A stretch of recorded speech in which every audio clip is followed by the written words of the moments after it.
Entre 70 et 80 personnes se sont rassemblées au cœur de la cité sancéenne ce mercredi soir. À l'appel des 3 collectifs Stop Linky au bois, adhérents ou curieux ont assisté à cette prise de parole.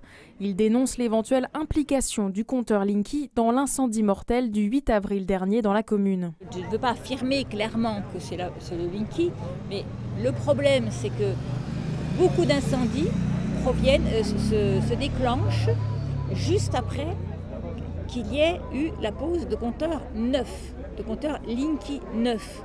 Donc là, je veux dire, ça pose un problème. Il y a quand même une cause, il y a une cause, un effet.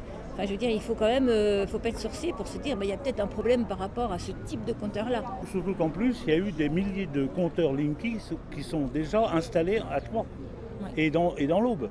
Donc si effectivement, les incendies peuvent se produire tous les jours, à n'importe quelle heure. Et ça, c'est grave. Il y en a certains qui, par témoignage, sont à l'évidence causés par des compteurs Linky.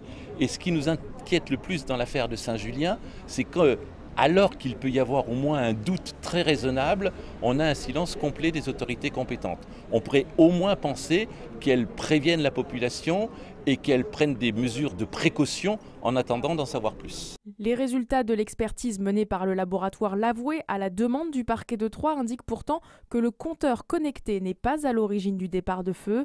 D'après les spécialistes dijonnais, il semblerait qu'une surtension à plusieurs dizaines de centimètres du compteur ait déclenché le sinistre. Des conclusions qui ne satisfont pas ses opposants. Vous parlez d'un rapport d'expertise, donc j'aimerais bien savoir s'il y a eu une ou plusieurs expertises. Et nous, on maintient et on est toujours très étonné qu'il ait fallu détruire cette maison aussi vite, dégager les gravats en un délai de 15 jours. Et on a quand même un peu l'impression que cette précipitation, sans aucune communication de la part de la mairie, fait un petit peu nettoyage de choses qui ne sont pas claires. Il faudra désormais attendre que le rapport d'enquête soit formalisé avant de pouvoir détailler les motifs de ce dramatique incendie ayant coûté la vie à une octogénaire. De leur côté, les membres des collectifs espèrent continuer à rallier des citoyens à leur cause.